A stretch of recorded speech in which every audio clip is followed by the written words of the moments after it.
All right, clouds this afternoon getting up in the upper 80s here. We may get close to 90 again, 70s back towards the coastline. Clouds kind of off and on. We're quiet before sunrise.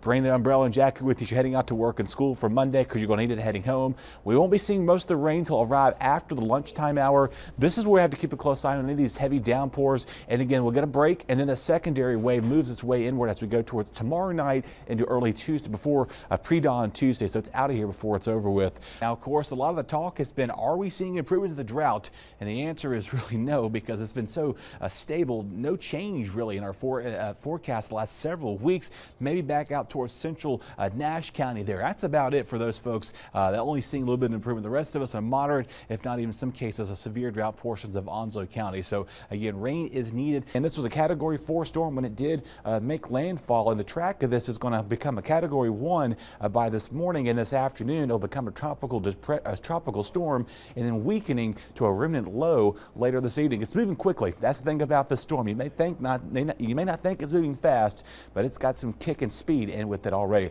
All right, latest on Isaac out here. Don't worry about it. Not a concern for us. Category 1 storm to the weekend, and then it's going to fall apart to a remnant low as it heads to the portions of the coast of Spain right there as well. Another little area we're watching as well. This could become Joyce by the weekend. A lot going on as we go towards the next couple of days. Quick shout out to the Winterville Charter Academy today. Jim and myself were out there today, so thank you for being attentive and appreciate the invite. We're going to be seeing temperatures getting up in the upper 80s as we go towards the afternoon as well. We're going to be seeing cloud cover develop for us once again as we're going to be seeing those warmth continuing as well. A few showers possible overnight tonight, but most of us will end up staying dry. As you go towards your Monday, you can continue to see quiet conditions, and then again later in the afternoon on Monday, that's where we're going to really keep a close eye on the showers and storms right there. Otherwise, it's going to be an unsettled, wet evening.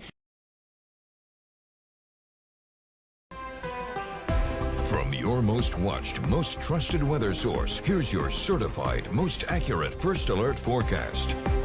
All right, let's go over to Belhaven this afternoon. Beautiful blue skies all around the east. Going to be seeing a pretty comfortable afternoon out there. Less wind to be confined with, but tomorrow breezes will be getting going right there too. Of course, baseball's on a bit of a road trip. Meanwhile, softball's in town this week as they're taking on Florida Atlantic today, tomorrow, and Saturday. Again, those games are going to be looking pretty nice up with that too. Of course, we're still seeing the warmth out there. Eventually, we're going to be getting a lot warmer as we head into the upcoming Easter weekend. So stay tuned, folks. We'll get to that forecast in a little while. 58 Minnesota, 70 Jacksonville, as well as Kenansville, 67 in Goldsboro, 61 now finally in Roanoke Rapids, 61 as well as Elizabeth City, 62 Plymouth. It's 68 degrees here in Greenville. Of course, we're not the only ones dealing with the warmth. We've got all this warm surge back towards central Texas here.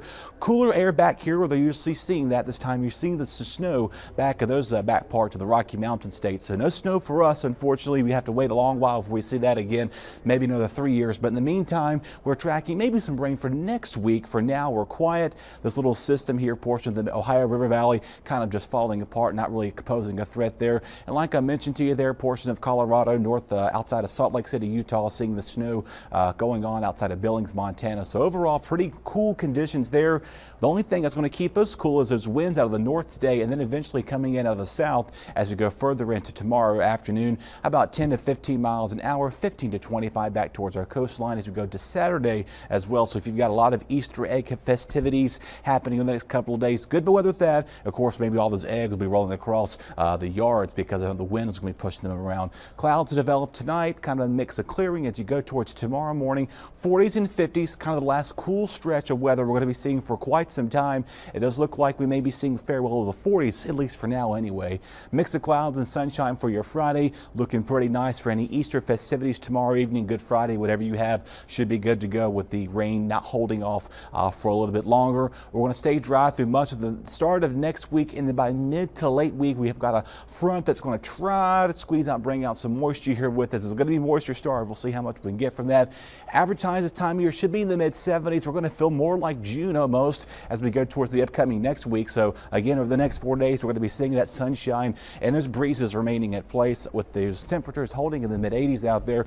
Overnight lows in the upper 50s and low 60s. So one more cool night tonight, and then eventually we're going want to kind of stay in summer mode for quite some time. Yeah, and of course, though, the wind, a little bit of a pain still. It's not, we have the temperatures warming up, so that helps. But I know with people being outside, like you mentioned, the eggs rolling around during the Easter egg hunts, it might be a little bit of a headache there. Either that or go fly a kite. I mean, you can take advantage of anything outside. That's true. The wind can be good for other things. There you go. All right, thanks, Dustin.